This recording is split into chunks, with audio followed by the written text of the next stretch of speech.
join us right now to continue this conversation about Hong Kong and, of course, the U.S. China trade war taking place, or maybe deal, we'll see. Kevin Rudd, former Australian Prime Minister and President of the Asia Society Policy Institute. Good morning.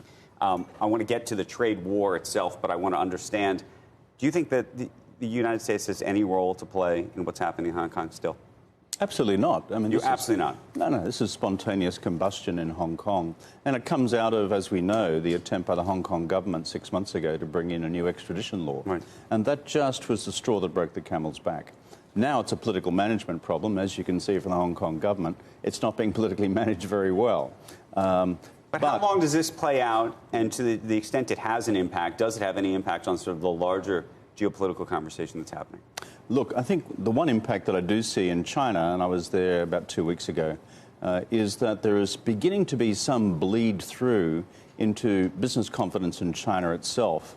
That is, observing what's happening in Hong Kong. Just the beginnings of it. Explain that. What do you mean? Well, when people are looking at, for example, the impact on the financial services industry in Hong Kong, they can't operate effectively because of the shutdown of large slabs of the city. It has a spillover effect in terms of financial sector confidence in, let's call it, the country, the wider country's future.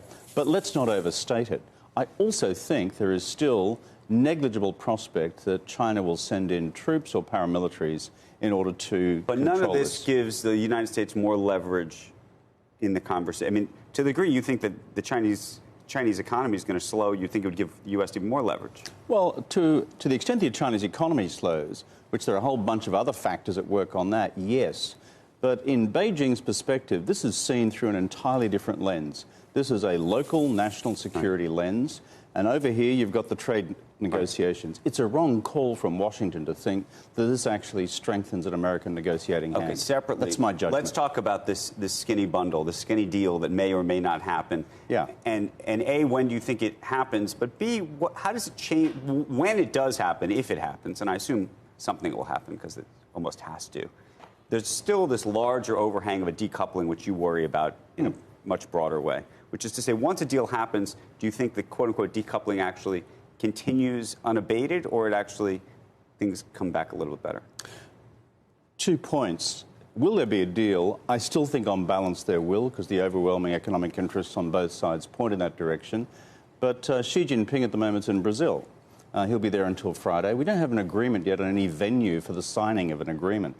And that's getting a little difficult. The venue seems like it's not even the biggest problem, though. No, and why is the venue a problem? Because they don't have a substantive deal. Right. Why don't they have a substantive deal?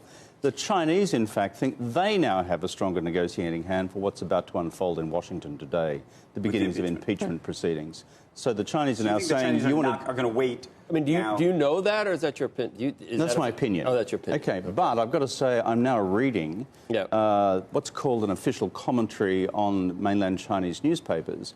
And one of the lines there is that it's emerged in the last week alone that China is now insisting that there be some reduction in tariffs associated with Phase 1 deal, this skinny deal, and before that was not a precondition. So I just want to say I still think on balance we're going to get there, but there are new degrees of difficulty. Your view is we get a deal of some sort, but then we obviously, you don't think that the second and third part of the deal that's supposed to come later comes till after the election, even at best? Do they just say, okay, we did this, now we're just going to wait? If Phase 1 of the deal, the skinny deal, has this effect, which is to stabilise financial markets, I think both sides will regard this as a reasonable win. Is the deal getting skinnier, though? Yeah, the deal is getting skinnier. And then the question is, who has leverage after it? Good point. So the hard bits, the problem is splitting a trade negotiation into two. I've seen this happen before. You front load the, quote, easier stuff, you back load the harder stuff, and guess what? The harder stuff's still very hard when you get to it. On your decoupling question, there is a big question mark over the extent to which either side wants a fundamental decoupling. You can see it in tech, Huawei, 5G, to some extent artificial intelligence. But on capital markets, this is a $5 trillion business between the two countries. We have difficult to unravel that.